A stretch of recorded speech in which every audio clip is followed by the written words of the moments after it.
Et si, pour la première fois depuis des années, Donald Trump n'avait plus le contrôle du jeu face à l'Iran, ce qui se passe en coulisses entre États-Unis et Téhéran est en train de rebattre toutes les cartes et ça pourrait complètement renverser l'équilibre des forces. Parce que non, contrairement à l'image d'un Trump imprévisible mais dominant, la réalité actuelle est beaucoup plus complexe et surtout beaucoup plus fragile.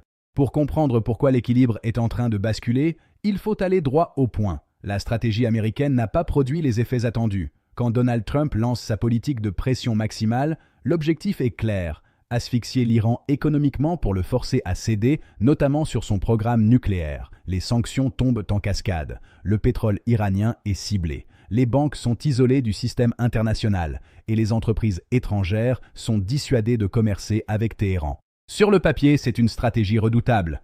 Mais dans les faits, plusieurs éléments vont venir casser cette mécanique. D'abord, l'Iran s'adapte. Le pays développe des circuits économiques parallèles, contourne certaines sanctions, renforce son autonomie interne. Ce n'est pas une croissance florissante, loin de là, mais ce n'est pas l'effondrement attendu. Ensuite, il y a un tournant géopolitique majeur. L'Iran ne reste pas isolé. Il se rapproche de puissances comme la Russie et la Chine, des alliances qui ne sont pas forcément idéologiques, mais stratégiques. La Chine continue d'acheter du pétrole iranien, parfois discrètement.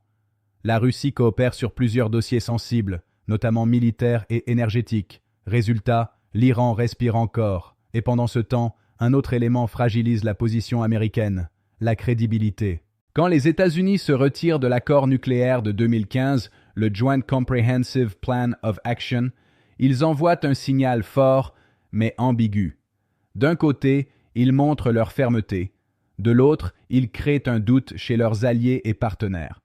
Parce que si un accord signé peut être abandonné aussi rapidement, pourquoi négocier à nouveau? Ce doute affaiblit la capacité de Washington à imposer ses conditions. Et ce n'est pas tout. Sur le terrain, l'Iran joue aussi une carte indirecte. Il étend son influence dans plusieurs zones clés du Moyen-Orient via des groupes alliés. Sans entrer dans une confrontation directe avec les États-Unis, Téhéran est capable de peser sur plusieurs fronts à la fois. C'est une stratégie asymétrique, moins visible, mais redoutablement efficace. Et au final, on arrive à cette situation paradoxale. Les États-Unis ont frappé fort, mais l'Iran n'a pas cédé. Au contraire, il s'est repositionné. Le rapport de force ne s'est pas inversé, mais il s'est équilibré.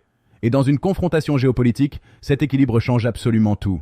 Là où la situation devient vraiment délicate pour Donald Trump, c'est que toutes les options qui restent sur la table sont mauvaises. Et surtout, elles comportent toutes un coût élevé. Première option, la démonstration de force militaire. Sur le papier, les États-Unis dominent largement. Mais dans la réalité, une confrontation directe avec l'Iran serait tout sauf simple. L'Iran n'est pas un adversaire classique. C'est un pays capable de répondre de manière indirecte sur plusieurs terrains à la fois, attaques via des groupes alliés, perturbations dans le Golfe, pression sur les routes pétrolières. Un conflit ne serait pas une guerre éclair. Ce serait une guerre longue, instable, imprévisible, et surtout politiquement explosive. Parce qu'aux États-Unis, l'opinion publique est fatiguée des conflits au Moyen-Orient. Une nouvelle guerre pourrait coûter très cher, électoralement. Deuxième option, négocier. Mais là encore, le piège est évident. Revenir à la table des discussions avec Téhéran, après avoir quitté le Joint Comprehensive Plan of Action, c'est envoyer un signal contradictoire. Cela peut être perçu comme un recul, comme si la stratégie de pression maximale avait échoué. Et dans un contexte politique aussi polarisé, ce type de perception peut devenir un vrai problème. Troisième option, maintenir le statu quo. Continuer les sanctions. Continuer la pression. Sans escalade, sans négociation. Mais cette option est peut-être la plus dangereuse à long terme. Pourquoi? Parce qu'elle laisse le temps à l'Iran de continuer à avancer. Lentement, discrètement, mais sûrement. Pendant que Washington hésite, Téhéran gagne du terrain stratégique. Et il y a un dernier élément, souvent sous-estimé, la crédibilité. Dans ce type de bras de fer, la perception compte autant que la puissance réelle. Si les adversaires, mais aussi les alliés, commencent à penser que les États-Unis hésitent, qu'ils ne veulent pas aller jusqu'au bout, alors l'effet dissuasif s'érode. Et c'est exactement le piège actuel. Trump doit apparaître fort, sans déclencher une guerre. Il doit négocier, sans donner l'impression de céder. Il doit maintenir la pression, sans résultat immédiat. Autrement dit, il est coincé dans une équation presque impossible.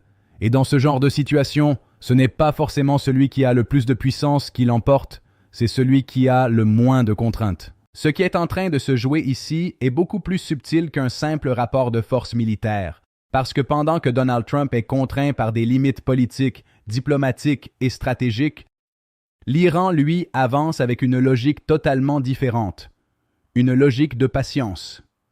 Téhéran ne cherche pas à gagner rapidement, il cherche à ne pas perdre. Et c'est là toute la différence. Concrètement, l'Iran adopte une stratégie très précise, rester juste en dessous du seuil qui déclencherait une réaction massive des États-Unis. Pas d'attaque frontale, pas de déclaration trop agressive, mais une accumulation de petites actions calculées, des tensions dans le Golfe, des démonstrations de capacité militaire, des avancées mesurées sur le plan nucléaire. À chaque fois, le message est le même. On peut aller plus loin, mais on ne le fait pas encore. C'est une stratégie de pression inversée. Au lieu de subir la pression américaine, l'Iran crée une incertitude permanente, et cette incertitude devient un levier, parce qu'en face, Washington doit constamment évaluer « est-ce que ça vaut le coup de réagir ? Est-ce que ça mérite une escalade ? Où est la ligne rouge ?»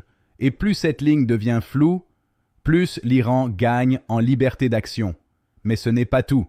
L'Iran joue aussi sur le temps long, contrairement aux États-Unis, où les décisions sont influencées par les cycles électoraux, les médias et l'opinion publique.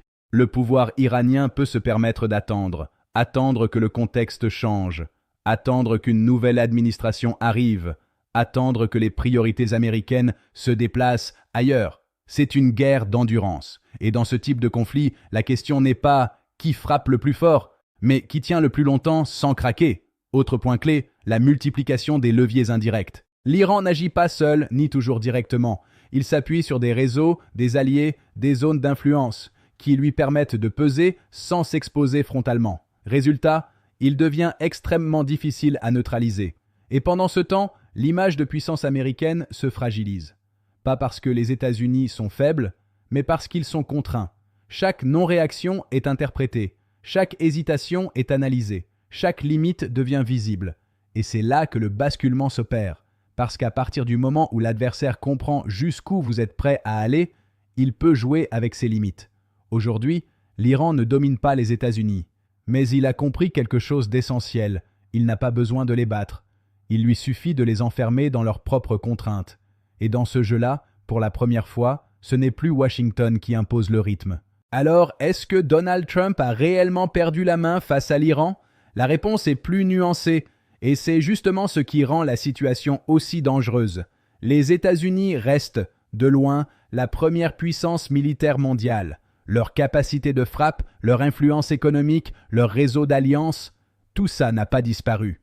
Mais ce qui a changé, c'est la liberté d'action. Aujourd'hui, chaque décision américaine est contrainte, par le risque d'escalade, par le contexte politique interne, par la crédibilité internationale. Et en face, l'Iran a réussi un pari stratégique majeur, transformer sa faiblesse initiale en levier.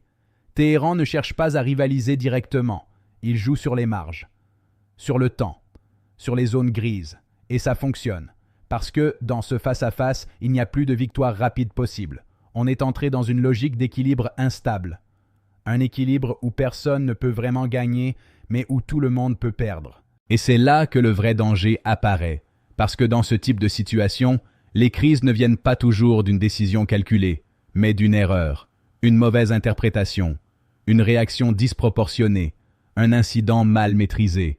Et tout peut basculer. La vraie question aujourd'hui, ce n'est donc plus de savoir qui domine, c'est de savoir qui contrôle encore la situation, et surtout, pendant combien de temps. Parce que dans ce jeu sous tension, une seule étincelle peut suffire à faire exploser un équilibre déjà extrêmement fragile.